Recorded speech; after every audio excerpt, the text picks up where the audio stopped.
आज हम कक्षा 10वीं के सामाजिक अध्ययन के अंतर्गत राजनीति विज्ञान का जो है भारत के संविधान के बारे में क्या करेंगे, अध्ययन करेंगे। प्यारे बच्चों, पिछली कक्षा में आपने लोकतंत्र के मूलभूत सिद्धांतों और मूल्यों तथा उसकी शुरुआत तथा विस्तार के विषय में अध्ययन किया है। आज हम संविधान के बारे में अध्ययन करेंगे। संविधान क्या है?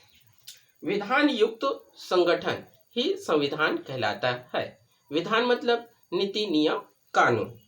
तो संविधान एक लोकतांत्रिक व्यवस्था में माना जाता है कि समाज के लोग मिलकर अपने हितों के लिए राज्य का निर्माण करते हैं और वे अपने जीवन को संचालित करने के कुछ अधिकारों को राज्य को सौंप देते हैं ताकि सामूहिक जीवन सुचारू रूप से चल सके।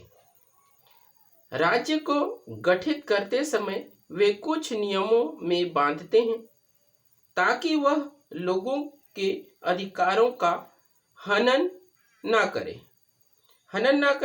किसी के अधिकार को का कोई ना छीने, यही हनन कहलाता है, और उनके हितों में काम करें। इन्हीं नियमों को हम क्या कहते हैं? संविधान कहते हैं। तो संविधान का गठन जो है इसीलिए किया जाता है ताकि सबके लिए समता, न्याय, स्वतंत्रता और भाईचारे सुनिश्चित करते हैं। ऐसे राज्य का गठन करना है जो लोकतांत्रिक हो, धर्मनिरपेक्ष हो और समाजवादी हो और किसी प्रकार के निर्णय लेने के लिए किसी बाहरी ताकत पर निर्भर ना हो, किसी दूसरे देश पर आश्रित ना हो, वह स्वयं अपना निर्णय लेने के लिए सक्षम हो, हर प्रकार की गुलामी, अत्याचार, असहिष्णुता, डर, अभाव आदि मिटा सके। इस तरह से भारत के संविधान और ऐतिहासिक संदर्भ में कहा जा सकता है। वैसे तो हमारा भारत देश स्वतंत्र नहीं हुआ था, उस समय से ही संविधान के बारे में प्रयासरत हैं। प्रारंभ में कानून का 1772-73 में ब्रिटेन के संसद ने पारित किया था, जिसे रेगुलेटिंग एक्ट कहते हैं। तब भारत कई छोटे छोटे भागों में, प्रांतों में ईस्ट इंडिया कंपनी का शासन जो है स्थापित था। अर्थात हमारा भारत जो है उस समय अंग्रेजों के अधीन था। ईस्ट इंडिया कंपनी भारत का शासन कैसे करेगी और ब्रिटिश संसद के प्रति कैसे उत्तरदायी रहेगी, इन बातों का विवरण इस प्रकार से था। 19वीं शताब्दी के अंत में भारतीयों को नगर निगम आदि में चुनाव के द्वारा सीमित भूमिका दी गई, लेकिन वस्तुतः यह देखा जाता है कि 1885 से स्वतंत्रता आंदोलन में लगातार यह मांग उठाई गई कि शासन में भारतीयों की भूमिका बढ़ाई जाए। इसके चलते प्रशासन में कई भारतीयों की भूमिका लगातार बढ़ती गई और मताधिकार के आधार पर पूरी तरह से चुनी गई व लोगों के प्रति उत्तरदायी सरकारों की मांग की गई। सन 1928 में भारत के सभी राजनीतिक दलों ने मोतीलाल नेहरू की अध्यक्षता में एक समिति गठित की गई, जिसे भारत के लिए एक संविधान प्रारूप तैयार करना था। समिति ने अपनी रिपोर्ट 10 अगस्त 1928 को पेश की। इस प्रारूप के मुख्य प्रावधान थे पूर्ण जिम्मेदार सरकार यानी सभी वयस्क महिला व पुरुषों द्वारा चुनी गई सरकार। दूसरा है अल्पसंख्यकों के लिए आरक्षण। तीसरा है नागरिक अधिकार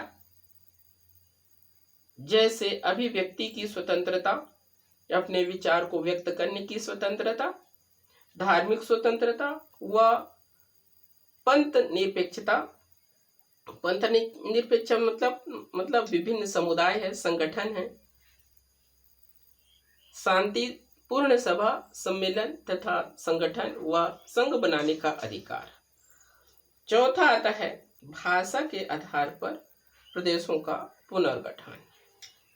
इस तरह से भारतीय संविधान के ऐतिहासिक संदर्भ के बारे में बताया गया।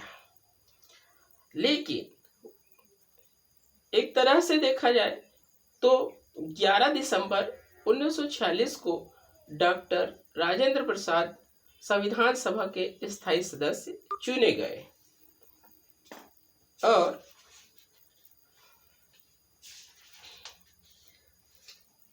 17 नवंबर 1949 को संविधान सभा ने प्रारूप का तीसरा वाचन प्रारंभ किया और प्रारूप के कुल 395 अनुच्छेद, 8 अनुसूची व 22 भागों पर चर्चा की गई तथा 26 नवंबर 1949 को इसे पूर्ण स्वीकृति दिया गया।